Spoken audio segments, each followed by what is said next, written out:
ವಿದ್ಯಾರ್ಥಿಗಳೇ ಮತ್ತು ಶಿಕ್ಷಕ ಮಿತ್ರರೇ, ಕಲಿಕಾ ಚೇತರಿಕೆಯ ವಿಡಿಯೋಗಳಿಗೆ ಬಹಳಷ್ಟು ಜನ ಕಮೆಂಟ್ ಮಾಡಿ ಉತ್ತರಗಳನ್ನು ಬರೆಯುವುದರ ಜೊತೆಗೆ ಹಿನ್ನೆಲೆಯಲ್ಲಿ ವಿವರಣೆಯನ್ನು ಕೂಡ ಕೊಡಿ ಅಂತಕ್ಕಂತಹ ಸಲಹೆಯನ್ನ ಕೊಟ್ಟಿದ್ದಾರೆ. ಹಾಗಾಗಿ ನನ್ನ ಈ ಒಂದು ಪುಟ್ಟ ಪ್ರಯತ್ನ. ಈಗ ಮೊದಲನೆಯದಾಗಿ 8ನೇ ತರಗತಿಯ ಕನ್ನಡ ವಿಷಯದ ಕಲಿಕಾಫಲ 9 ನಾವು ತೆಗೆದುಕೊಂಡ್ರೆ, ಈ ಕಲಿಕಾಫಲದಲ್ಲಿ ಮಕ್ಕಳು ಕವಿತೆ, ನಾಟಕ, ಪ್ರಬಂಧ, ಪ್ರಹಸನ, ವಿಚಾರಗೋಷ್ಠಿ ಅಲ್ಲದೆ ಹಳಗನ್ನಡ, ನಡುಗನ್ನಡ, ಕೀರ್ತನೆ, ಜನಪದ, ವಚನ ಸಾಹಿತ್ಯ, ಆತ್ಮಕಥೆ, ಜೀವನ ಕಥೆ, ಪ್ರವಾಸ ಕಥನಗಳನ್ನ ಆಲಿಸಿ ಅರ್ಥ ಮಾಡಿಕೊಳ್ಳುತ್ತಾರೆ. ವಿಷಯಾನುಸಾರ ಸಹಜ ಚರ್ಚೆ, ಸಂವಾದದಲ್ಲಿ ಪಾಲ್ಗೊಂಡು ಅಭಿಪ್ರಾಯ ತಿಳಿಸುತ್ತಾರೆ ಮತ್ತು ಪದಗಳು, ಅಕ್ಷರಗಳ ಧ್ವನಿ ಸಾಮ್ಯತೆ, ವ್ಯತ್ಯಾಸ ಗಮನಿಸಿ ಓದುತ್ತಾರೆ. ಸರಳ ವಾಕ್ಯಗಳಲ್ಲಿ ಟಿಪ್ಪಣಿ ಮಾಡಿಕೊಳ್ಳುತ್ತಾರೆ. ಸ್ನೇಹಿತರೆ, ಸಾಹಿತ್ಯದಲ್ಲಿ ನಾವು ಹಲವು ಪ್ರಕಾರಗಳನ್ನ ನೋಡಬಹುದು. ಅವುಗಳಲ್ಲಿ ಕವಿತೆ ಇರಬಹುದು, ಕಥೆ ಇರಬಹುದು, ನಾಟಕ, ಪ್ರಬಂಧ, ಪ್ರಹಸನ, ವಿಚಾರಗೋಷ್ಠಿ, ಜೀವನ ಕಥೆ ಮತ್ತು ಆತ್ಮಕಥೆ. ನಾವೀಗ ಮೊದಲನೇದಾಗಿ ಹೇಳೋದಾದ್ರೆ, ಆತ್ಮಕಥೆ ಅಂತ ಹೇಳಿದ್ರೆ ಒಬ್ಬ ವ್ಯಕ್ತಿಯ ಜೀವನ ಚರಿತ್ರೆಯನ್ನ ಆ ವ್ಯಕ್ತಿ ಅಂದ್ರೆ ತನ್ನ ಜೀವನ ಚರಿತ್ರೆಯನ್ನ ತಾನೇ ಬರೆದುಕೊಳ್ಳುವುದನ್ನು ನಾವು ಆತ್ಮಕಥೆ ಅಂತ ಹೇಳಿ ಕರಿತೀವಿ. ಅದೇ ರೀತಿಯಲ್ಲಿ ಜೀವನ ಚರಿತ್ರೆ ಅಥವಾ ಜೀವನ ಕಥೆ ಅಂದ್ರೆ ಒಬ್ಬ ವ್ಯಕ್ತಿಯ, ಒಬ್ಬ ಮಹಾನ್ ಸಾಧಕನ ಸಾಧನೆಗಳ ಬಗ್ಗೆ ಬೇರೊಬ್ಬ ಕವಿ ಅಥವಾ ಸಾಹಿತಿ ಬರೆಯೋದನ್ನ ನಾವು ಜೀವನ ಚರಿತ್ರೆ ಅಂತ ಹೇಳಿ ಕರಿತೀವಿ. ಜೀವನ ಚರಿತ್ರೆಯಲ್ಲಿ ಆ ಸಾಧಕರ ಜೀವನದ ಪ್ರಮುಖ ಘಟ್ಟಗಳನ್ನ, ಪ್ರಮುಖ ಅಂಶಗಳನ್ನ, ಘಟನೆಗಳನ್ನ ದಾಖಲಿಸ್ತಾ ಹೋಗ್ತಾರೆ. ಇನ್ನು ಟಿಪ್ಪಣಿ ಮಾಡ್ಕೊಳ್ತಕ್ಕಂಥದ್ದು, ಸರಳ ವಾಕ್ಯಗಳಲ್ಲಿ ಟಿಪ್ಪಣಿ ಮಾಡ್ಕೊಳ್ತಕ್ಕಂತಹ ಸಾಮರ್ಥ್ಯವು ಕೂಡ ಈ ಕಲಿಕಾ ಫಲದಲ್ಲಿ ಬರುತ್ತೆ. ಟಿಪ್ಪಣಿ ಮಾಡ್ಕೊಳ್ತಕ್ಕಂಥದ್ದು ಅಂತಂದ್ರೆ ಇಡೀ ಪಠ್ಯಾಂಶದಲ್ಲಿ, ಇಡೀ ಪಠ್ಯದಲ್ಲಿ ಇರ್ತಕ್ಕಂತಹ ಎಲ್ಲ ವಿಚಾರಗಳನ್ನ ಬರೆದುಕೊಳ್ಳುವುದರ ಬದಲಾಗಿ ನಮಗೆ ಅತಿ ಮುಖ್ಯ ಅನಿಸ್ತಕ್ಕಂತಹ ವಿಷಯಗಳನ್ನ ಮಾತ್ರ ಎತ್ತಿ ಬರ್ಕೊಳ್ತಕ್ಕಂಥದ್ದು. ಇದು ಪರೀಕ್ಷಾ ದೃಷ್ಟಿಯಿಂದ ಓದ್ಕೊಳ್ಳೋದಕ್ಕೆ, ಪರೀಕ್ಷಾ ಸಮಯದಲ್ಲಿ ಅಭ್ಯಾಸ ಮಾಡಲಿಕ್ಕೆ ಟಿಪ್ಪಣಿಗಳು ಅನುಕೂಲ ಆಗ್ತವೆ. ಮತ್ತು ಸಾರಾಂಶ ಬರೀತಕ್ಕಂಥದ್ದು. ಸಾರಾಂಶ ಅಂದ್ರೆ ಒಂದು ಕಥೆಯನ್ನ ಇರಬಹುದು, ಅಥವಾ ಒಂದು ಕವಿತೆಯನ್ನ ಅಥವಾ ಒಂದು ನಾಟಕವನ್ನ ಆಲಿಸಿ ನಮ್ಮದೇ ಆಗಿರ್ತಕ್ಕಂತಹ ವಾಕ್ಯಗಳಲ್ಲಿ, ನಮ್ಮದೇ ಆಗಿರ್ತಕ್ಕಂತಹ ಪದಪುಂಜಗಳ ಮೂಲಕ, ನಮ್ಮದೇ ಆದ ಶೈಲಿಯಲ್ಲಿ ಸಾರಾಂಶವನ್ನ ಬರೀತಕ್ಕಂಥದ್ದು ಕೂಡ ಈ ಸಾಮರ್ಥ್ಯದಲ್ಲಿ ನಾವು ನೋಡಬಹುದು. ಇಲ್ಲಿ ಮೊದಲನೆಯದಾಗಿ ಇಲ್ಲೊಂದು ಪಠ್ಯವನ್ನ ಕೊಟ್ಟಿದ್ದಾರೆ. ಇದು ಒಂದು ಆತ್ಮಕಥೆಗೆ ಸಂಬಂಧಿಸಿದಂತಹ ಒಂದು ಪಠ್ಯವಾಗಿದೆ. 7ನೇ ತರಗತಿಯ ಕನ್ನಡ ಪುಸ್ತಕದ ಅಮ್ಮ ಅಂತಕ್ಕಂತಹ ಪಾಠದ ಆಯ್ದ ಭಾಗ. ಇಲ್ಲಿ ಒಂದು ಗದ್ಯ ಭಾಗವನ್ನ ಕೊಟ್ಟಿದ್ದಾರೆ. ಅದನ್ನು ನಾನೀಗ ಮೊದಲಿಗೆ ಓದ್ತೇನೆ. ಇದಾದ ಮೇಲೆ ನಾನು ಅಮ್ಮನ ಊರು ಮೇಳಿಗೆಗೆ ಹೋಗಿ ಅಲ್ಲಿನ ಶಾಲೆಯಲ್ಲಿ ಕೆಲವು ಕಾಲ ಕಲಿತೆ. ನನಗಾಗ 6 ವರ್ಷ ಇದ್ದಿರಬಹುದು. ಶೇಷಗಿರಿ ಮೇಷ್ಟ್ರು ನನ್ನ ಅಮ್ಮನಿಗೂ ಶಿಕ್ಷಕರಾಗಿದ್ದವರು. ಅದು ಏಕೋಪಾಧ್ಯಾಯ ಶಾಲೆ. ಶಾಲೆಯ ಹೊರಗೆ ಧೂಳು ತುಂಬಿದ ಅಂಗಳವಿತ್ತು. ಆ ಧೂಳಿನಲ್ಲಿ ದುಂಡಗಿನ ಸಣ್ಣ ಸಣ್ಣ ಕುಳಿಗಳ ಒಳಗೆ ಇರುವ ಒಂದು ಕಪ್ಪು ಹುಳು ಇರುತ್ತಿತ್ತು. ಅದನ್ನು ತನ್ನಾದೇವಿ, ಗುಬ್ಬಿ ಎಂದೆಲ್ಲ ಕರೆಯುತ್ತಾರೆ. ಅದನ್ನು ಆ ಕುಳಿಗಳಿಂದ ಎಬ್ಬಿಸಿ ಕಾಶಿಗೆ ಹೋಗೋ ದಾರಿ ತೋರಿಸು, ಕಾಶಿಗೆ ಹೋಗೋ ದಾರಿ ತೋರಿಸು ಎಂದು ಹೇಳುತ್ತಾ ಬೆರಳಿನಿಂದ ಸುತ್ತುತ್ತಾ ಬರುತ್ತಿದ್ದೆವು. ಸ್ನೇಹಿತರೆ, ಇದೊಂದು ಆತ್ಮಕಥನದ ಒಂದು ಭಾಗ. ಅಂದ್ರೆ ತನ್ನ ಜೀವನ ಚರಿತ್ರೆಯನ್ನ ಲೇಖಕರು ತಾವೇ ಬರ್ಕೊಂಡಿರ್ತಕ್ಕಂತಹ ಒಂದು ಗದ್ಯದ ಭಾಗ ಆಗಿರ್ತಕ್ಕಂಥದ್ದು. ಇಲ್ಲಿ ನಾವು ಟಿಪ್ಪಣಿಯನ್ನ ಮಾಡಬೇಕು ಅಂತಂದ್ರೆ ಇಲ್ಲಿ ಕಂಡು ಬರತಕ್ಕಂತಹ ಪ್ರಮುಖ ಅಂಶಗಳನ್ನು ಮಾತ್ರ ನಾವು ಟಿಪ್ಪಣಿಯನ್ನ ಮಾಡ್ಕೋಬೇಕಾಗುತ್ತೆ. ಉದಾಹರಣೆಗೆ, ಲೇಖಕರ ತಾಯಿಯ ಊರು ಮೇಳಿಗೆ. ಲೇಖಕಿಯರ ತಾಯಿಯ ಊರು ಮೇಳಿಗೆ. ಅಲ್ಲಿ ಒಂದು ಶಾಲೆ ಇತ್ತು. ಆ ಶಾಲೆಯಲ್ಲಿ ಶಿಕ್ಷಕರಾಗಿದ್ದವರು ಶೇಷಗಿರಿ ಮೇಷ್ಟ್ರು. ಮತ್ತೊಂದು ಮುಖ್ಯ ಅಂಶ ಅಂತಂದ್ರೆ, ಲೇಖಕರ ತಾಯಿಗೂ ಕೂಡ ಈ ಶೇಷಗಿರಿ ಮೇಷ್ಟ್ರೆ ಉಪಾಧ್ಯಾಯರಾಗಿದ್ರು. ಅದು ಒಂದು ಏಕೋಪಾಧ್ಯಾಯ ಶಾಲೆಯಾಗಿತ್ತು. ಅಲ್ಲಿನ ಮಕ್ಕಳಿಗೆ ಶಾಲೆಯ ತರಗತಿಯಲ್ಲಿ ಕುಳಿತು ಪಾಠ ಕೇಳುವುದಕ್ಕಿಂತ ಹೆಚ್ಚಾಗಿ ಹೊರಗೆ ಆಟ ಆಡೋಕೆ ಹೋಗೋದೇ ಇಷ್ಟ ಆಗ್ತಿತ್ತು. ಇದಿಷ್ಟು ಅಂಶಗಳನ್ನ ಇಲ್ಲಿ ಒಂದು 10 ಸಾಲಿನ ಪಠ್ಯ ಇದೆ ಅಂತಂದ್ರೆ ನಾವೊಂದು 3 ರಿಂದ 4 ಸಾಲಿನಷ್ಟು ಟಿಪ್ಪಣಿಯನ್ನ ಮಾಡಬೇಕಾಗುತ್ತೆ. ಅಲ್ಲಿನ ಪ್ರಮುಖ ಅಂಶಗಳನ್ನ ಮಾತ್ರ ನಾವು ಗಣನೆಗೆ ತೆಗೆದುಕೊಂಡು ನೆಕ್ಸ್ಟ್ ಮುಂದೆ ಇರ್ತಕ್ಕಂಥದ್ದು ಒಂದು ಪ್ರವಾಸ ಕಥನ. ನೇಮಿಚಂದ್ರರವರ ಪೆರುವಿನ ಪವಿತ್ರ ಕಣಿವೆಯಲ್ಲಿ ಎಂಬ ಪ್ರವಾಸ ಕಥನದ ಆಯ್ದ ಭಾಗ. ಇಲ್ಲಿ ಪೆರುವಿನ ಪವಿತ್ರ ಕಣಿವೆಯಲ್ಲಿ, ಪೆರು ಅಂತಕ್ಕಂತಹ ನಗರದಲ್ಲಿ ಆ ಲೇಖಕರು ಪ್ರವಾಸಕ್ಕೆ ಹೋಗಿದ್ದಾಗ ಅಲ್ಲಿ ನೋಡಿದಂತಹ ಪ್ರಮುಖವಾಗಿರ್ತಕ್ಕಂತಹ ಅಂಶಗಳನ್ನ ಲೇಖನ ರೂಪದಲ್ಲಿ ದಾಖಲಿಸಿದ್ದಾರೆ. ಅದನ್ನ ನಾವು ಪ್ರವಾಸ ಕಥನ ಅಂತ ಹೇಳಿ ಕರಿತೀವಿ. ಈ ಪ್ರವಾಸ ಕಥನದ ಟಿಪ್ಪಣಿಯನ್ನ ನಾವು ಈ ರೀತಿಯಾಗಿ ಕಾಣಬಹುದು. ಇನ್ಕಾ ನಗರ ಮಾಚು ಪಿಚ್ಚುವಿಗೆ ಭೇಟಿ ನೀಡ್ತಾರೆ. ಆ ಇನ್ಕಾ ನಗರ ಎತ್ತರದ ಬೆಟ್ಟದ ಮೇಲೆ ಹರವಿಕೊಂಡು ನಿಂತಿದ್ದಂತಹ ನಗರ. ಆ ನಗರಕ್ಕೆ ಹೋಗಬೇಕಾಗಿರ್ತಕ್ಕಂತಹ ದಾರಿ ಗಿಡ ಮರ ಪೊದೆಗಳಿಂದ ತುಂಬಿದಂತಹ ದಾರಿಯಾಗಿತ್ತು. ಸುತ್ತಲೂ ಒತ್ತೊತ್ತು ಪರ್ವತಗಳಿದ್ದವು, ಎರಡು ಪಕ್ಕಕ್ಕೂ ಕಣಿವೆಗಳಿದ್ದವು. ಹೀಗೆ ಪ್ರಮುಖವಾಗಿರ್ತಕ್ಕಂತಹ ಮುಖ್ಯ ಅಂಶಗಳನ್ನ ಮಾತ್ರ ನಾವು ಎತ್ತಿ ಅಲ್ಲಿ ನಾವು ಟಿಪ್ಪಣಿಯನ್ನ ಮಾಡ್ಕೋಬೇಕಾಗತ್ತೆ. ವಿದ್ಯಾರ್ಥಿಗಳೇ, ಅದರ ಮುಂದಿನ ಭಾಗದಲ್ಲಿ ನಾವು ನೋಡ್ತಾ ಇರ್ತಕ್ಕಂಥದ್ದು ಕನ್ನಡದ ಭಗವದ್ಗೀತೆ ಎಂದೇ ಪ್ರಖ್ಯಾತ ಆಗಿರ್ತಕ್ಕಂತಹ ಮಂಕುತಿಮ್ಮನ ಕಗ್ಗ ಕೃತಿಯ ಕರ್ತೃಗಳಾಗಿರ್ತಕ್ಕಂತಹ ಡಿ.ವಿ. ಗುಂಡಪ್ಪನವರ ಜೀವನ ಚರಿತ್ರೆಯ ಒಂದು ಭಾಗವನ್ನ ನಿಮಗೆ ಇಲ್ಲಿ ಕೊಟ್ಟಿದ್ದಾರೆ. ಅವರು ವಿಶ್ವೇಶ್ವರಯ್ಯನವರು ದಿವಾನರಾಗಿದ್ದಂತಹ ಕಾಲದಲ್ಲಿ ದಸರಾ ಮಹೋತ್ಸವದ ಕುರಿತು ವರದಿಯನ್ನ ಮಾಡಿದಂತಹ ಸಂದರ್ಭದ ಒಂದು ಗದ್ಯವನ್ನ ನಿಮಗೆ ಇಲ್ಲಿ ಕೊಟ್ಟಿದ್ದಾರೆ. ಆ ಗದ್ಯ ಭಾಗವನ್ನ ಸಾಧಾಂತವಾಗಿ ಓದಿ ಅದರಲ್ಲಿ ಬರ್ತಕ್ಕಂತಹ ಪ್ರಮುಖ ಅಂಶಗಳನ್ನ ನಾವಿಲ್ಲಿ ಟಿಪ್ಪಣಿ ಮಾಡ್ಕೋಬೇಕಾಗಿರ್ತಕ್ಕಂಥದ್ದು. ಟಿಪ್ಪಣಿಯಲ್ಲಿ ಒಂದು 4 ರಿಂದ 5 ಸಾಲುಗಳಷ್ಟು ಮಾತ್ರ ನಾವು ಟಿಪ್ಪಣಿಯನ್ನ ಮಾಡ್ಕೋಬೇಕಾಗುತ್ತೆ. ಇದು ಜೀವನ ಚರಿತ್ರೆ, ಡಿ.ವಿ. ಗುಂಡಪ್ಪನವರ ಜೀವನ ಚರಿತ್ರೆ ಅಂತಕ್ಕಂತಹ ಸಾಹಿತ್ಯ ಪ್ರಕಾರಕ್ಕೆ ಸೇರಿದಂತಹ ಗದ್ಯವಾಗಿದೆ. ನಾನು ಈಗಾಗಲೇ ಮೊದಲೇ ಹೇಳಿದ ಹಾಗೆ ಜೀವನ ಚರಿತ್ರೆ ಅಂತ ಹೇಳಿದ್ರೆ ಬೇರೊಬ್ಬರ ಜೀವನದ ಪ್ರಮುಖ ವಿಷಯಗಳನ್ನ ದಾಖಲಿಸಿ ಬರೀತಕ್ಕಂತಹ ಸಾಹಿತ್ಯದ ಪ್ರಕಾರವೇ ಜೀವನ ಚರಿತ್ರೆ ಅಂತ ನಾವು ಹೇಳಬಹುದು. ಈ ಗದ್ಯ ಭಾಗ ಇದು ಕನ್ನಡದ ಕವಿ ಡಿ.ವಿ. ಗುಂಡಪ್ಪ ಅವರ ಜೀವನ ಚರಿತ್ರೆಯಾಗಿದೆ. ಗುಂಡಪ್ಪನವರು ವಿಶ್ವೇಶ್ವರಯ್ಯನವರ ಸಮಕಾಲೀನರಾಗಿದ್ದಾರೆ. ದಸರಾ ವರದಿಗಾಗಿ ಸರ್ಕಾರ ನೀಡಿದ ಹಣವನ್ನು ನಯವಾಗಿ ನಿರಾಕರಿಸುತ್ತಾರೆ. ಮನೆಯಲ್ಲಿ ತುಂಬಾ ಬಡತನವಿದ್ದರು. ಹಣಕ್ಕಾಗಿ ಹಾತೊರೆಯದ ಸ್ವಾಭಿಮಾನ ಗುಂಡಪ್ಪನವರು. ಇದಿಷ್ಟು ಆ ಲೇಖನದ ಆ ಗದ್ಯ ಭಾಗದ ಪ್ರಮುಖ ಅಂಶಗಳಾಗಿದ್ದಾವೆ. ಇದಿಷ್ಟು ಆ ಪಠ್ಯಕ್ಕೆ ಸಂಬಂಧಿಸಿದಂತಹ ಟಿಪ್ಪಣಿಯಾಗಿದೆ. ವಿದ್ಯಾರ್ಥಿಗಳೇ, ಮುಂದಿನದಾಗಿ ನಾವಿಲ್ಲಿ ಕೆಲವೊಂದಷ್ಟು ಪುಸ್ತಕಗಳ ಹೆಸರನ್ನ ಕೊಟ್ಟಿದ್ದಾರೆ. ಆ ಪುಸ್ತಕಗಳನ್ನ ಆತ್ಮಕಥೆಗಳು, ಜೀವನ ಚರಿತ್ರೆ ಮತ್ತು ಪ್ರವಾಸ ಕಥನಗಳಾಗಿ ವಿಂಗಡಿಸಿ ಬರೀಬೇಕಾಗುತ್ತೆ. ಆ ಪುಸ್ತಕಗಳ ಶೀರ್ಷಿಕೆಯನ್ನ ಅಂದ್ರೆ ಹೆಸರುಗಳನ್ನ ನೋಡಿ ಅದರ ಆಧಾರದ ಮೇಲೆ ಅದು ಆತ್ಮಕಥೆಯೋ, ಜೀವನ ಚರಿತ್ರೆಯೋ ಅಥವಾ ಪ್ರವಾಸ ಕಥನವೋ ಎಂದು ನಾವು ವಿಂಗಡಿಸಿ ಬರೀಬೇಕಾಗುತ್ತೆ. ಮೊದಲನೆಯ ಪುಸ್ತಕ ನನ್ನ ಬಯೋಗ್ರಫಿ. ಇದು ಬೀಚಿಯವರ ಪುಸ್ತಕ, ಬೀಚಿಯವರ ಆತ್ಮಕಥೆ.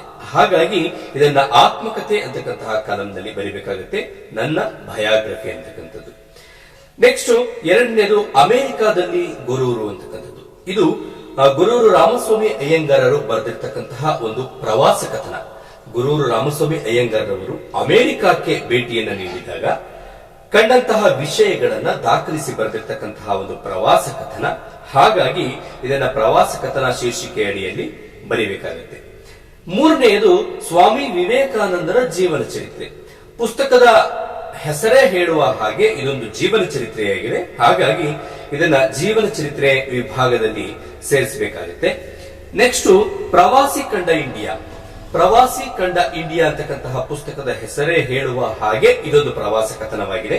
ಇದನ್ನು ಕೂಡ ಪ್ರವಾಸ ಕಥನದ ವಿಭಾಗದಲ್ಲಿ ಸೇರಿಸೋಣ. ಮುಂದಿನದಾಗಿ ಅಪೂರ್ವ ಪಶ್ಚಿಮ. ಇದು ಡಾಕ್ಟರ್ ಶಿವರಾಮ ಕಾರಂತರು ಬರೆದಿರತಕ್ಕಂತಹ ಒಂದು ಪ್ರವಾಸ ಕಥನವಾಗಿರ್ತಕ್ಕಂಥದ್ದು. ಆದ್ರಿಂದ ಇದನ್ನು ಕೂಡ ಪ್ರವಾಸ ಕಥನ ವಿಭಾಗದಲ್ಲಿ ಸೇರಿಸೋಣ. ಗಂಗೆಯ ಶಿಖರಗಳಲ್ಲಿ ಜಿ.ಎಸ್. ಶಿವರುದ್ರಪ್ಪನವರು ಬರೆದಿರತಕ್ಕಂತಹ ಪುಸ್ತಕ ಇದು. ಇದು ಕೂಡ ಪ್ರವಾಸ ಕಥನಕ್ಕೆ ಬರುತ್ತೆ. ಕೊನೆಯದಾಗಿ ಹುಳಿಮಾವಿನ ಮರ, ಲಂಕೇಶ್ ಅವರು ಬರೆದಿರ್ತಕ್ಕಂತಹ ಆತ್ಮಕಥೆ. ಹಾಗಾಗಿ ಇದನ್ನ ಆತ್ಮಕಥೆಯ ವಿಭಾಗದಲ್ಲಿ ಸೇರಿಸಬೇಕಾಗುತ್ತೆ. ಮಕ್ಕಳ, ಇದಿಷ್ಟು ಆದ ನಂತರ ನಮ್ಮ ಕಲಿಕೆ ಎಷ್ಟು ಆಗಿದೆ ಅಂತಕ್ಕಂಥದ್ದನ್ನ ಪರೀಕ್ಷಿಸುವ ಸಲುವಾಗಿ ಇಲ್ಲಿ ಒಂದು ಚಟುವಟಿಕೆಯನ್ನ ಕೊಟ್ಟಿದ್ದಾರೆ. ನಿಮ್ಮ ಗೆಳೆಯ ಹೇಳಿದ ಜೀವನದ ಘಟನೆಯನ್ನು ಇಲ್ಲಿ ಬರೆಯಿರಿ. ಅದು ಜೀವನ ಚರಿತ್ರೆಯ ಲಕ್ಷಣಗಳನ್ನು ಒಳಗೊಂಡಿದೆಯೇ ಚಿಂತಿಸಿ ಅಂತಕ್ಕಂಥದ್ದು. ಈಗ ನಮಗೆ ಜೀವನ ಚರಿತ್ರೆಯನ್ನ ಬರೀತಕ್ಕಂತಹ ಟಾಸ್ಕ್ ಅನ್ನ ಇಲ್ಲಿ ಈ ಚಟುವಟಿಕೆಯಲ್ಲಿ ನೀಡಿದರೆ ಒಂದು ಪುಟ್ಟ ಪ್ರಯತ್ನ, ಒಂದು ಉದಾಹರಣೆಯಾಗಿ ನಾವು ಇದೊಂದು ಪ್ರಯತ್ನವನ್ನ ಮಾಡೋಣ ಸ್ನೇಹಿತರೆ. ಇಲ್ಲಿ ನಾನು ಒಂದು ಉದಾಹರಣೆ ತೆಗೆದುಕೊಂಡು ನನ್ನ ಗೆಳೆಯ ಹೇಳಿದಂತಹ ವಿಷಯವನ್ನ, ಅವನ ಜೀವನದಲ್ಲಿ ನಡೆದಂತಹ ವಿಷಯವನ್ನ ಲೇಖನ ರೂಪದಲ್ಲಿ ಬರೀತಕ್ಕಂತಹ ಪ್ರಯತ್ನವನ್ನ ಮಾಡ್ತೇನೆ. ನೀವು ಕೂಡ ಅದೇ ರೀತಿಯಾಗಿ ನಿಮ್ಮ ಗೆಳೆಯರು ಹೇಳಿದಂತಹ ಅಥವಾ ಅವರ ಜೀವನದಲ್ಲಿ ನಡೆದಂತಹ ಮುಖ್ಯವಾಗಿರ್ತಕ್ಕಂತಹ ಘಟನೆಯನ್ನ ಆಧಾರವಾಗಿ ಇಟ್ಕೊಂಡು ಲೇಖನವನ್ನ ಬರೀಬಹುದು. ಅದು ಜೀವನ ಚರಿತ್ರೆ ಆಗುತ್ತೆ.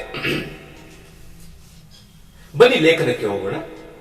ಅವನು ತುಂಬಾ ಬುದ್ಧಿವಂತ, ತರಗತಿಯ ಎಲ್ಲ ಪಾಠಗಳಲ್ಲೂ ಮುಂದು. ತನಗಿಂತ ಹಿರಿಯ ತರಗತಿಯ ಗೆಳೆಯರಿಗೂ ಪಾಠ ಹೇಳಿಕೊಡುವಷ್ಟು ಜಾಣ್ಮೆ. ಆದರೆ ಅದೃಷ್ಟ ಅವನ ಕೈ ಹಿಡಿಯಲಿಲ್ಲ. ಪಿಯುಸಿಯಲ್ಲಿ ಉನ್ನತ ಮಟ್ಟದ ರ್ಯಾಂಕ್ ಬಂದರೂ ತಾನು ಅಂದುಕೊಂಡ ಕೋರ್ಸಿಗೆ ಸೇರಲಾಗಲಿಲ್ಲ. ಮನೆಯಲ್ಲಿ ಅಣ್ಣನಿಗೆ ಅನಾರೋಗ್ಯ. ಅಪ್ಪ ಖಾಸಗಿ ಶಾಲೆಯ ಶಿಕ್ಷಕ. ಇದ್ದ ಬದ್ದ ಹಣವೆಲ್ಲ ಅಣ್ಣನ ಚಿಕಿತ್ಸೆಗಾಗಿ ಖಾಲಿಯಾಗಿತ್ತು. ಎಷ್ಟೇ ಆಸೆ ಬುದ್ಧಿವಂತಿಕೆ ಇದ್ದರೂ ಮನೆಯ ಆರ್ಥಿಕ ಪರಿಸ್ಥಿತಿಯಿಂದಾಗಿ ಟಿಸಿಎಚ್ ಓದಿ ಪ್ರಾಥಮಿಕ ಶಾಲೆಯ ಶಿಕ್ಷಕನಾಗಬೇಕಾಯಿತು. ಅಲ್ಲಿಗೆ ವೈದ್ಯನಾಗುವ ಅವನ ಕನಸು ನುಚ್ಚುನೂರಾಯಿತು. ಇದು ಸದಾ ಅವನ ಮನಸ್ಸಿನಲ್ಲಿ ಕೊರೆಯುತ್ತಿತ್ತು. ಮಕ್ಕಳೇ, ಇದು ನನ್ನ ಒಬ್ಬ ಗೆಳೆಯನ ಜೀವನದಲ್ಲಿ ನಡೆದಂತಹ ಒಂದು ಘಟನೆಯನ್ನ ನಾನು ಲೇಖನ ರೂಪದಲ್ಲಿ ಇಲ್ಲಿ ಬರೆದಿದ್ದೇನೆ. ಇದು ಹೇಗೆ ಜೀವನ ಚರಿತ್ರೆಯಾಗುತ್ತೆ? ಇದು ಗೆಳೆಯನೊಬ್ಬನ ಜೀವನದಲ್ಲಿ ಸಂಭವಿಸಿದಂತಹ ಘಟನೆಯಾಗಿದೆ. ಮತ್ತೊಬ್ಬರ ಜೀವನದ ಘಟನೆಗಳನ್ನು ಆಧರಿಸಿ ಬರೆಯುವ ಸಾಹಿತ್ಯವನ್ನು ಜೀವನ ಚರಿತ್ರೆ ಎನ್ನುವರು. ಹಾಗಾಗಿ ಈ ಮೇಲಿನ ಸಾಲುಗಳು ಜೀವನ ಚರಿತ್ರೆ ಸಾಹಿತ್ಯದ ಪ್ರಕಾರದ ಲಕ್ಷಣಗಳನ್ನ ಹೊಂದಿವೆ ಅಂತಕ್ಕಂಥದನ್ನ ನಾವು ಹೇಳಬಹುದಾಗಿದೆ. ಮುಂದಿನದಾಗಿ ಒಂದು ಗದ್ಯ ಭಾಗವನ್ನ ಇಲ್ಲಿ ನೀಡಿದ್ದಾರೆ. ಆ ಗದ್ಯ ಭಾಗದಲ್ಲಿ ತಲಕಾಡು ಅಂತಕ್ಕಂತಹ ಪ್ರವಾಸಿ ತಾಣದ ಕುರಿತಾಗಿರ್ತಕ್ಕಂತಹ ಮಾಹಿತಿ ನಮಗೆ ಲಭ್ಯ ಆಗುತ್ತೆ. ಆ ಗದ್ಯವನ್ನ ಓದಿಕೊಂಡು ಸರಳ ವಾಕ್ಯಗಳಲ್ಲಿ ಟಿಪ್ಪಣಿ ಬರೆಯಿರಿ ಅಂತಕ್ಕಂತಹ ಚಟುವಟಿಕೆಯನ್ನ ನಾವು ಇಲ್ಲಿ ಮಾಡಬೇಕಾಗುತ್ತೆ. ಗದ್ಯ ಈ ಮುಂದಿನಂತೆ ಇದೆ. ನಾ ಮುಂದೆ ನೀ ಮುಂದೆ ಎಂದು ತಲಕಾಡಿನ ಕಡೆಗೆ ಪ್ರವಾಸಿಗರನ್ನು ಹೊತ್ತುಕೊಂಡು ಒಯ್ಯುತ್ತಿದ್ದ 2 ಮೋಟಾರುಗಳು ಓಡುತ್ತಿರುವಾಗ ನನ್ನ ಕಣ್ಮುಂದೆ ತಲಕಾಡಿನ ನೆಲದ ಮೇಲೆ ವೈಭವದಿಂದ ರಾಜ್ಯವಾಳಿದವರ ಕತೆ ಹಕ್ಕಿಯಂತೆ ಚಲಿಸಿ ಪಾತರಗಿತ್ತಿಯಂತೆ ಕುಣಿದು ಮೃಗಜಲದಂತೆ ಮಾಯವಾಯಿತು. ಇದು ಕೀರ್ತಿನಾರಾಯಣನ ದೇಗುಲ. ಹೀಗೆ ಮುಂದುವರಿಯುತ್ತೆ. ಇದು ಸುಮಾರು ಒಂದರಿಂದ 1.5 ಪುಟಗಳಷ್ಟು ಲೇಖನವನ್ನು ನಾವು ಇಲ್ಲಿ ಕಾಣಬಹುದು. ಈ 1.5 ಪುಟಗಳಷ್ಟು ಇರ್ತಕ್ಕಂತಹ ಲೇಖನದಲ್ಲಿ ಅತಿ ಮುಖ್ಯವಾಗಿರ್ತಕ್ಕಂತಹ ಅಂಶಗಳನ್ನ ನಾವಿಲ್ಲಿ ಪಟ್ಟಿ ಮಾಡಬೇಕಾಗುತ್ತೆ, ಟಿಪ್ಪಣಿಯನ್ನ ಮಾಡಬೇಕಾಗುತ್ತೆ. ಮಕ್ಕಳ, ನಿಮ್ಗೆ ಮತ್ತೆ ನೆನಪಿರ್ಲಿ, ಟಿಪ್ಪಣಿ ಮಾಡ್ತಕ್ಕಂಥದ್ದು ಕೂಡ ಒಂದು ಕೌಶಲ್ಯ. ಈ ಟಿಪ್ಪಣಿ ಮಾಡ್ತಕ್ಕಂಥದ್ದು ಉನ್ನತ ಹಂತದ ವ್ಯಾಸಂಗಗಳನ್ನ ಮಾಡ್ತಿರ್ಬೇಕಾದ್ರೆ ನೀವು ರೆಫರೆನ್ಸ್ ಬುಕ್ ಗಳನ್ನ ಓದ್ಬೇಕಾಗುತ್ತೆ, ದೊಡ್ಡ ದೊಡ್ಡ ಪುಸ್ತಕಗಳನ್ನ ಓದ್ಬೇಕಾಗುತ್ತೆ, ಅಥವಾ ದಿನಪತ್ರಿಕೆಗಳಲ್ಲಿ ಪ್ರಕಟವಾಗಿರ್ತಕ್ಕಂತಹ ವರದಿಗಳನ್ನ ಓದ್ಬೇಕಾಗುತ್ತೆ. ದಿನಪತ್ರಿಕೆಯಲ್ಲಿ ಪ್ರಕಟವಾಗಿರ್ತಕ್ಕಂತಹ ವರದಿಗಳನ್ನ ಅಭ್ಯಾಸ ಮಾಡಬೇಕಾದ್ರೆ ಇಡೀ ದಿನಪತ್ರಿಕೆಯಲ್ಲಿ ವರದಿಯಾಗಿದ್ದ ಇಡೀ ಲೇಖನವನ್ನು ನಾವು ಓದೋದಕ್ಕೆ ಆಗೋದಿಲ್ಲ. ಹಾಗಾಗಿ ಅಲ್ಲಿ ನಮಗೆ ಬೇಕಾಗಿರ್ತಕ್ಕಂತಹ ಮುಖ್ಯವಾಗಿರ್ತಕ್ಕಂತಹ ಅಂಶಗಳನ್ನ ಮಾತ್ರ ನಾವು ಟಿಪ್ಪಣಿ ಮಾಡ್ಕೋಬೇಕಾಗುತ್ತೆ. ಒಂದು ಪುಟದಷ್ಟು ಲೇಖನ ಇದ್ರೆ ನಾವು ಒಂದು 4-5 ಸಾಲುಗಳಷ್ಟು ಟಿಪ್ಪಣಿಯನ್ನ ಮಾಡ್ಕೋಬೇಕಾಗುತ್ತೆ. ಈ ಲೇಖನದ ಟಿಪ್ಪಣಿ ಈ ಕೆಳಗಿನಂತಿದೆ. ತಲಕಾಡು ಗಂಗರಾಜರ ರಾಜಧಾನಿಯಾಗಿದ್ದ ನಗರ. ತಲಕಾಡಿನಲ್ಲಿ ಅಸಂಖ್ಯ ದೇವಾಲಯಗಳಿವೆ. ಆದರೆ ಅವುಗಳಲ್ಲಿ ಅನೇಕ ದೇವಾಲಯಗಳು ಮರಳಿನಲ್ಲಿ ಹೂತು ಹೋಗಿವೆ. ಕೀರ್ತಿನಾರಾಯಣ, ವೈದ್ಯನಾಥೇಶ್ವರ, ವೀರನಾರಾಯಣ, ಪಾತಾಳೇಶ್ವರ ಇವು ಕೆಲವು ಪ್ರಮುಖ ದೇಗುಲಗಳು. ಕ್ರಿಸ್ತಶಕ 1117ರಲ್ಲಿ ವಿಷ್ಣುವರ್ಧನ ತಲಕಾಡಿನಲ್ಲಿ ತನ್ನ ವಿಜಯದ ಸ್ಮರಣಾರ್ಥ ವಿಜಯನಾರಾಯಣ ದೇವಾಲಯವನ್ನ ನಿರ್ಮಿಸಿದ್ದಾರೆ. ಇದಿಷ್ಟು ಸಾಕು ಅನ್ಸುತ್ತೆ. ಹೀಗೆ ಒಂದು ಲೇಖನವನ್ನ ಸಂಪೂರ್ಣವಾಗಿ ಅಧ್ಯಯನ ಮಾಡಿ ಅದರಲ್ಲಿ ನಮಗೆ ಬೇಕಾಗಿರ್ತಕ್ಕಂತಹ ಪ್ರಮುಖಾಂಶಗಳನ್ನ ಪಟ್ಟಿ ಮಾಡಿಕೊಂಡು ಟಿಪ್ಪಣಿ ಬರೆಯೋದು ಒಂದು ಕೌಶಲ್ಯ ಆಗಿದೆ.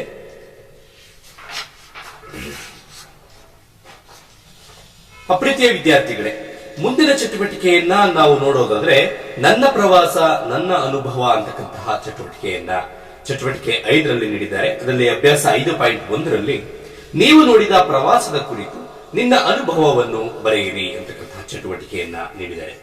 ಮಕ್ಕಳೇ, ಈ ಕಲಿಕಾ ಫಲದಲ್ಲಿ ಪ್ರವಾಸ ಕಥನಗಳು, ಜೀವನ ಚರಿತ್ರೆ, ಟಿಪ್ಪಣಿ ಮಾಡತಕ್ಕಂಥದ್ದು ಎಲ್ಲಾ ಕೌಶಲ್ಯಗಳ ಬಗ್ಗೆ ಇಲ್ಲಿ ಫೋಕಸ್ ಮಾಡಿರ್ತಕ್ಕಂಥದ್ದು. ನಾವು ಈಗಾಗಲೇ ಜೀವನ ಚರಿತ್ರೆಯನ್ನ ಬರೀತಕ್ಕಂತಹ ವಿಧಾನವನ್ನು ಕೂಡ ನೋಡಿದ್ವಿ, ಟಿಪ್ಪಣಿ ಮಾಡತಕ್ಕಂತಹ ವಿಧಾನವನ್ನು ಕೂಡ ನೋಡಿದ್ವಿ. ಈಗ ಪ್ರವಾಸ ಕಥನವನ್ನ ಬರೀತಕ್ಕಂತಹ ವಿಧಾನವನ್ನ ನಾವು ನೋಡೋದಾದ್ರೆ, ನನ್ನ ಪ್ರವಾಸ ನನ್ನ ಅನುಭವ ಒಂದು ಉದಾಹರಣೆಯನ್ನು ತೆಗೆದುಕೊಂಡು ನಾನಿಲ್ಲೊಂದು ಪ್ರಯತ್ನವನ್ನ ಮಾಡಿದ್ದೇನೆ. ಗೆಳೆಯರೊಂದಿಗೆ ಹಂಪಿಗೆ ಪ್ರವಾಸ ಹೋಗಿದ್ದೆ. ಮೊದಲಿಗೆ ನಾವು ಹಂಪಿಯ ವಿಶ್ವ ಪ್ರಸಿದ್ಧ ಕಲ್ಲಿನ ರಥವಿರುವ ವಿಜಯ ವಿಠಲ ದೇವಾಲಯದ ಆವರಣ ತಲುಪಿದ್ದೆವು. ಮಹಮ್ಮದೀಯ ದಾಳಿಕೋರರ ದಾಳಿಗೆ ತುತ್ತಾಗಿ ಅಳಿದುಳಿದ ಅವಶೇಷಗಳೇ ಇಷ್ಟೊಂದು ಮನಮೋಹಕವಾಗಿವೆಯಲ್ಲ ಅನ್ನಿಸಿತು. ನಾಟ್ಯ ಮಂಟಪದ ಕಲ್ಲಿನ ಕಂಬಗಳು ಸಪ್ತಸ್ವರ ಮೀಟುವ ಅದ್ಭುತವನ್ನು ನೋಡಿ ಬೆರಗಾಗಿ ಹೋದೆವು. ಅಲ್ಲಿಯೇ ಸಮೀಪ ಇರುವ ಹಜಾರರಾಮಸ್ವಾಮಿ ದೇಗುಲ ನೋಡಿಕೊಂಡು ಆನೆ ಲಾಯ ನೋಡಲು ಹೊರಟು. ವಿಜಯನಗರ ಅರಸರ ಕಾಲದಲ್ಲಿ ಆನೆಗಳನ್ನು ಕಟ್ಟಲು ಬಳಸುತ್ತಿದ್ದ ಕಟ್ಟಡವದು. ಅಲ್ಲದೆ ಅಂದಿನ ಕಾಲದಲ್ಲಿ ಮುತ್ತು ರತ್ನಗಳನ್ನು ಬೀದಿ ಬದಿಯಲ್ಲಿ ರಾಶಿ ಹಾಕಿ ಮಾರಾಟ ಮಾಡುತ್ತಿದ್ದ ಮಾರುಕಟ್ಟೆ ಬೀದಿಯನ್ನು ನೋಡಿ ಸೋಜಿಗವೆನಿಸಿತು. ಅಲ್ಲಿಂದ ಸೀದಾ ವಿರೂಪಾಕ್ಷನ ದರ್ಶನಕ್ಕಾಗಿ ಪಂಪಾ ವಿರೂಪಾಕ್ಷನ ಸನ್ನಿಧಿಗೆ ಹೊರಟೆವು. ಪಕ್ಕದಲ್ಲೇ ಹರಿಯುವ ತುಂಗಭದ್ರಾ ನದಿಯಲ್ಲಿ ಕೈಕಾಲು ತೊಳೆಯುವಾಗ ಪುರಂದರ ಮಂಟಪ ನೋಡಿದೆವು. ವಿರೂಪಾಕ್ಷನ ದರ್ಶನ ಪಡೆದು ಊರಿಗೆ ಹಿಂತಿರುಗಿದೆವು. ನೋಡಿ, ಪ್ರವಾಸ ಕಥನ ಇನ್ನೂ ಕೂಡ ವಿವರಣಾತ್ಮಕವಾಗಿ ಇರಬೇಕಾಗತ್ತೆ. ನಾನಿಲ್ಲಿ ಒಂದು ಉದಾಹರಣೆಯಾಗಿ ಒಂದು ಪುಟದಷ್ಟು ಮಾತ್ರ ಪ್ರವಾಸ ಕಥನವನ್ನ ಬರೀತಕ್ಕಂತಹ ಪ್ರಯತ್ನವನ್ನ ಮಾಡಿದ್ದೇನೆ. ಪ್ರವಾಸ ಕಥನದಲ್ಲಿ ಪ್ರಮುಖವಾಗಿ ಇರಬೇಕಾಗಿರ್ತಕ್ಕಂತಹ ಅಂಶಗಳು ಅಂತಂದ್ರೆ ನಾವು ಯಾವ ಸ್ಥಳಕ್ಕೆ ಭೇಟಿ ನೀಡಿದ್ವು, ಆ ಸ್ಥಳದ ಹಿನ್ನೆಲೆ, ಅಲ್ಲಿ ಇರತಕ್ಕಂತಹ ಪ್ರಮುಖವಾಗಿರ್ತಕ್ಕಂತಹ ಆಕರ್ಷಣೀಯ ಸ್ಥಳಗಳ ಬಗ್ಗೆ ನಾವಿಲ್ಲಿ ಮಾಹಿತಿಯನ್ನ ಕೊಡಬೇಕಾಗುತ್ತೆ, ವಿವರಣೆಯನ್ನು ಕೂಡ ಕೊಡಬೇಕಾಗುತ್ತೆ. ನಾನಿಲ್ಲಿ ತುಂಬಾ ಬ್ರೀಫ್ ಆಗಿ ಕೇವಲ ಒಂದು ಪುಟದಲ್ಲಿ ಬರೀತಕ್ಕಂತಹ ಪ್ರಯತ್ನವನ್ನ ಮಾಡಿದ್ದೇನೆ. 8ನೇ ತರಗತಿಯ ಕಲಿಕಾಫಲ 9ರ ಮುಂದುವರಿದ ಭಾಗವನ್ನ ಮತ್ತೊಂದು ವಿಡಿಯೋದಲ್ಲಿ ನೋಡೋಣ ಸ್ನೇಹಿತರೆ. ಅದಕ್ಕಿಂತ ಮುಂಚಿತವಾಗಿ ನನ್ನ ಈ ಪ್ರಯತ್ನ ನಿಮಗೆ ಇಷ್ಟವಾದರೆ ದಯವಿಟ್ಟು ನನ್ನ ವಿಡಿಯೋಗೆ ಒಂದು ಲೈಕ್ ಕೊಡಿ. ತಮ್ಮ ಅತ್ಯಮೂಲ್ಯವಾಗಿರ್ತಕ್ಕಂತಹ ಸಲಹೆ ಅಭಿಪ್ರಾಯಗಳನ್ನ ಕಮೆಂಟ್ ಮಾಡಿ ತಿಳಿಸಿ ಮತ್ತು ಈ ವಿಡಿಯೋವನ್ನ ನಿಮ್ಮ ಸ್ನೇಹಿತರೊಂದಿಗೂ ಕೂಡ ಹಂಚಿಕೊಡಿ. ಈ ಪ್ರಯತ್ನ ಚೆನ್ನಾಗಿದೆ ಅಂದ್ರೆ ಹೀಗೆ ಹಿನ್ನೆಲೆಯಲ್ಲಿ ವಿವರಣೆ ಹೇಳ್ತಕ್ಕಂತಹ ಪ್ರಯತ್ನವನ್ನ ಮುಂದುವರಿಸೋಣ. ಇಲ್ಲ ಸಾಕು ಬರೀ ಉತ್ತರಗಳನ್ನ ಬರೆದು ಹಾಕಿದ್ರೆ ಸಾಕು ಅಂತ ಹೇಳಿದ್ರೆ ಕೇವಲ ಉತ್ತರಗಳನ್ನ ಬರೆದು ಹಾಕ್ತಕ್ಕಂತಹ ಪ್ರಯತ್ನವನ್ನ ಮಾಡ್ತೀನಿ. ಯಾವುದಕ್ಕೂ ತಮ್ಮ ಸಲಹೆ ಅಭಿಪ್ರಾಯಗಳಿಗಾಗಿ ಕಾಯ್ತಾ ಇರ್ತೀನಿ. ಧನ್ಯವಾದ.